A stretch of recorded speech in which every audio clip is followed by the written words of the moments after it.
Hello, everyone. Welcome to today's Tuesdays 10 at 10. We have a lot of questions today.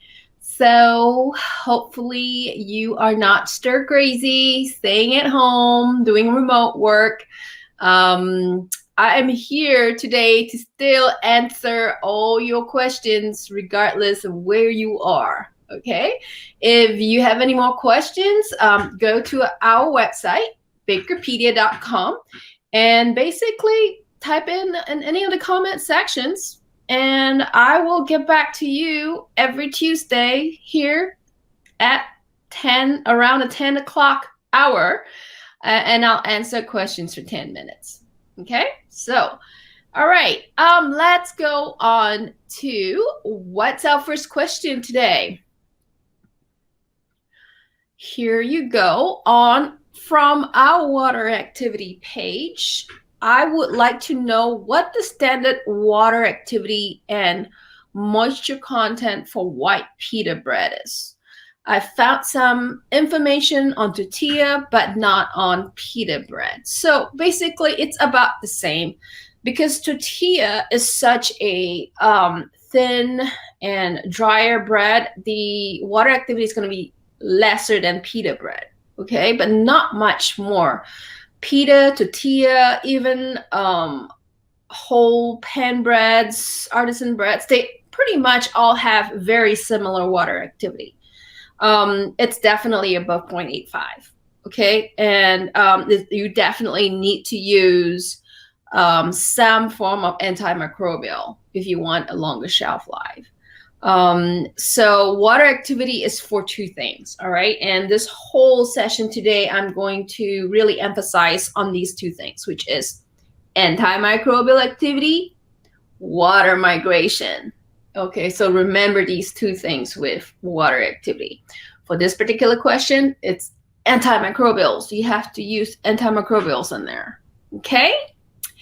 All right, so if you do need more information on water activity and its application in food, go to the FDA.gov website. You can search this up on Google and look at search out water activity in foods FDA. All right, and you should be able to get that particular document on the inspection technical guidelines. All right. Do that in the meantime while my team tries to populate more data on water activity in the different kinds of baked goods. All right, so thank you for your comments. All right, next question. Whoops. All right, greetings, Dr. Lin. Thank you for accepting my request. You're welcome. I find Bakerpedia to be very helpful. All right, that's what it's intended for. I recently took over our family bakery business as it was not doing so well. I'm sorry. What can I say? Baking, business, family, that's like extra hard. Okay, so kudos for you for wanting to carry this on. It takes a lot. Good luck. We are making a kind of sandwich cookie. It has two shortbread biscuits with a layer of filling in between. A major issue we've been having is the filling drying out and cookie going stale. I believe this is due to the moisture content of the biscuits, which I have reduced to 10% of flour weight. We have tried both factory-made caramel and homemade caramel made from cooked condensed milk. The latter, surprisingly, does not dry out as fast. Unfortunately, our product only lasts about 10 days before freshness deteriorates. I wish you emphasize a little bit more about what you mean by freshness deteriorates, okay? Is it the crumbliness? Is it the moldiness? Is it too soft? What do you mean by freshness deteriorates? I am looking to maximize shelf life in hopes to get them into C-stores, which is convenience stores, and help save my family business.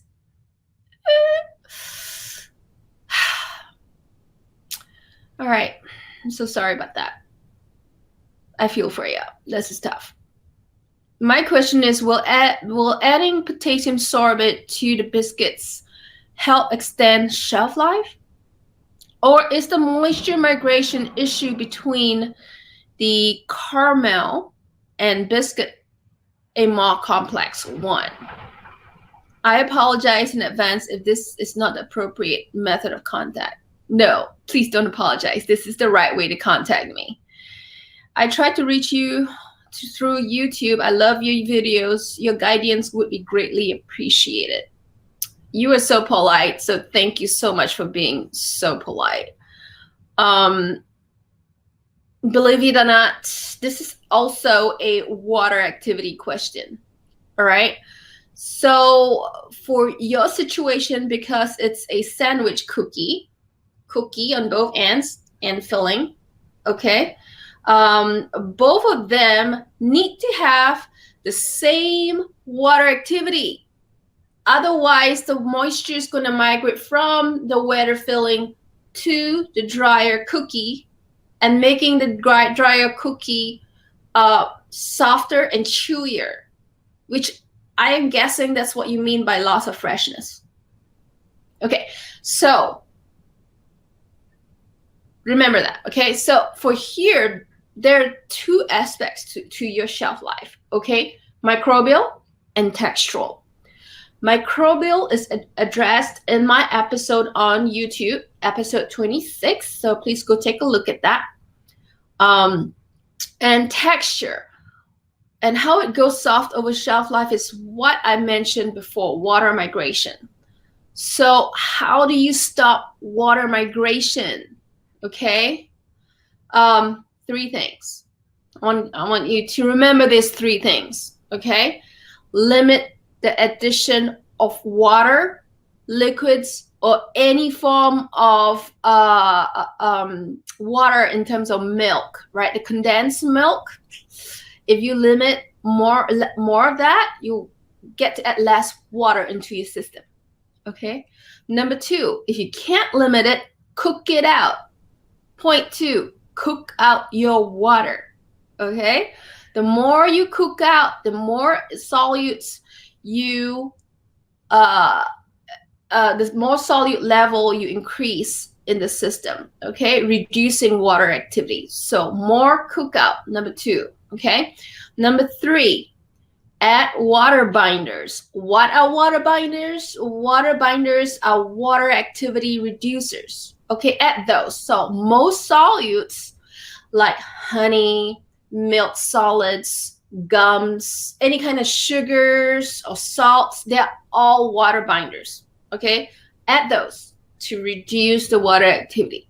So once you reduce the water activity in the system, okay, you get the water activity to be like the cookie. All right. Once both water activity are similar, there isn't going to be any kind of water migration between the two. Okay. From where you are, you should be able to reach a local food lab or a local university and ask them to run water activity tests for you on the cookie and then the filling. And then work on the filling to get the water activity down as low as possible to the cookie. Okay, once they're the same, I can guarantee you your product will last a longer time. Okay, so I hope that helps you. And if you need any more guidance on this, we are able to do a quick consultation for you. So I've included the link on this post so that you could call us and you can book a consulting project with us on this particular issue if you still can't figure out, you know, how to solve your problems with the tips I've already given you. Okay, so good luck. I really wish all the best for you and your family's business. I hope you do well. I hope you really solve this issue. Okay. All right, next question. What kind of emulsifiers and mold inhibitors do I use for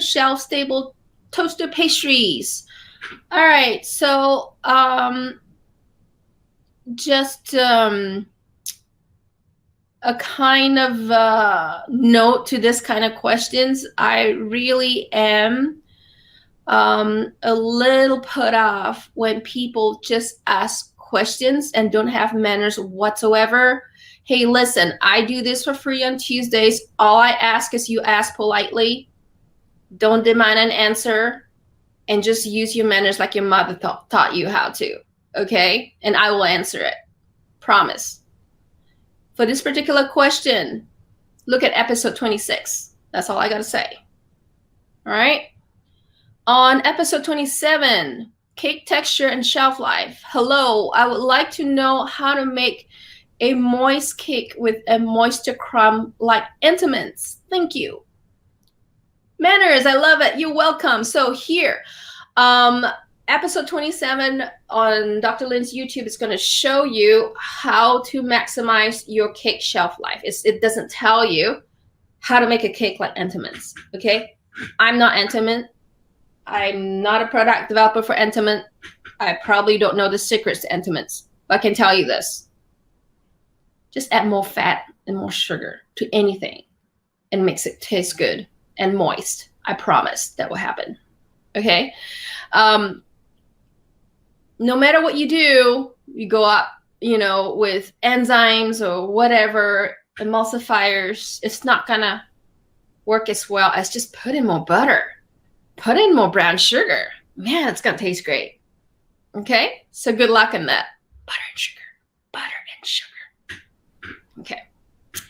Hello, Dr. Lynn. Last week, I watched your webinar about artisan breads. Thank you so much for all this information. Excellent information. You're welcome. I love feedback like that. So thank you for sending me feedback. One person asked about Tangzone method. Before that, I never heard about it. So I did research and started experimenting with it. As a baker, I am always looking to add more water to my bread for money saving and better taste. That's great. That's a great way to look at it. Results so far are amazing. I cook 20 liters at a time, then store it in a cooler. Woo! I love it. This baker is really taking what I said and just applying it and using it. That's just amazing. Can you do, I also make multi-grain bread and I cook my seeds, then add them to my doughs. Excellent way. Could you please do an episode on Tangzone and cooking seeds? That's a challenge. I will think about it. Okay. I know what the effects are as a baker, more taste and cost savings, but I would like to know what the science behind it is. Okay. So long story short, okay, because I'm past my 10 minutes as I usually am. So for you, Mr. Baker, I did something special today. Okay. I took out a Tangzone recipe and I cooked it up, took 6 to 7% of it, flour, and about half the water, the liquids, and I cook it up, right? So when you cook up the Tangzone method, which is from Hokkaido, Japan, all right, it's an Asian way of bread making to make the fluffiest, most shelf-stable milk bread, okay, without enzymes or emulsifiers. Okay, so take a portion of the bread and cook it up, as you can see. All right, this is what you're looking for. So the quick science behind it is you're taking about 5% of the starch in the flour and gelatinizing it. Okay, so what happens when you gelatinize starch?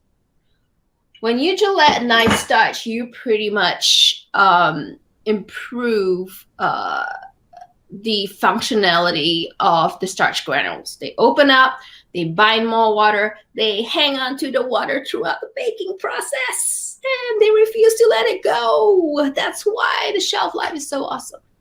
Okay, so there are no studies on this method that's published in the Western world. because I don't read Japanese, so I don't know. It's probably published in Japanese language somewhere, which I'm not accessible to. So if any of you know how to read Japanese and you have an access to this articles and time zone method, please let me know. But there aren't any published results on the effect in the time zone in the Bread system. Okay, but I'm a big believer. It works. It works because of the starch gelatinization portion of it. Okay, and can this work with pre-gelatinized starch? Pre-gel starch, you can get pre-gel wheat starch from MGP Ingredients. Okay, at pre-gel wheat starch at 5%, I believe you should be able to see the same effect. Okay, so let's see, 50. All right, so back to the time zone method. Sorry about the interruption. That's some tech glitch going on. It has 5% gelatinized starch, and get this, 80% hydration in a pan bread. Where in the world do you get 80% hydration? But that's one of the reasons why it's so fluffy. It's got so much water in it.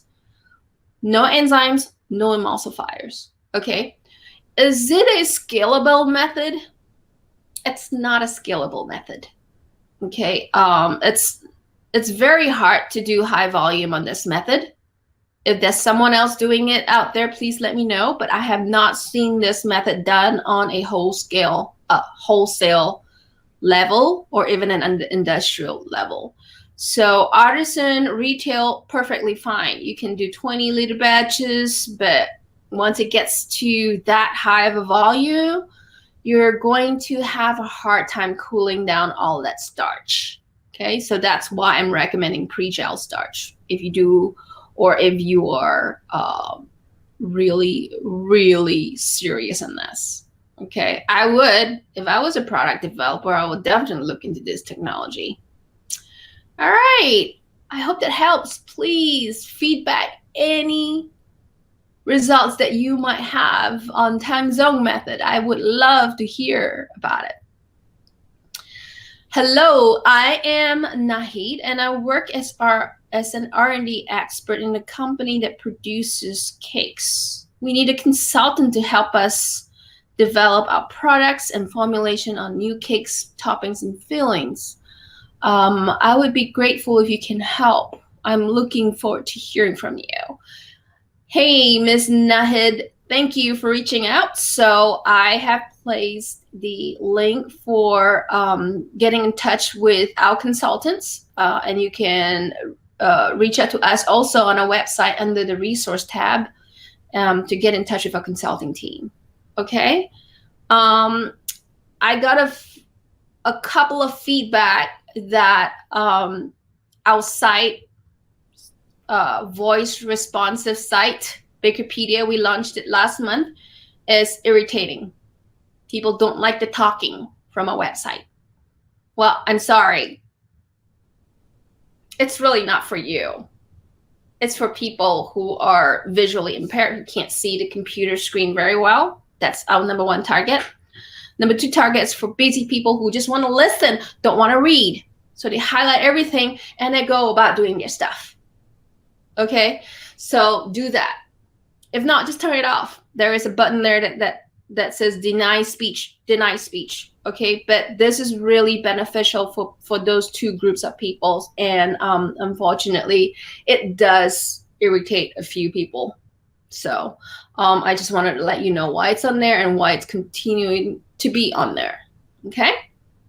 All right. Before I leave this really long session, I want to bring your attention to something that's called t-shirts. I know we had a lot of baking pun t-shirts, right? So this one's for the fans who can't bake, who will eat anything. That includes my husband and my kids. I bake it, they eat it. All right? T-shirts available at our store, at our T-shirt store, at our website. Okay, go get them. All right, so that's all for today, folks. I'm going to be back tomorrow on Wisdom Wednesdays, where I will share a wisdom tip. And then on Thursday this week, we're going to have Maurice from IREX share his thought leadership skills with us. Okay, leadership, thought leadership. I combine those two together. All right, so stay safe, everyone. Is national lockdown in the US. We're going through a period we've never experienced before, but I know through our community, through collaborators, we are going to work through this. All right, take care. I'll see you soon. Bye.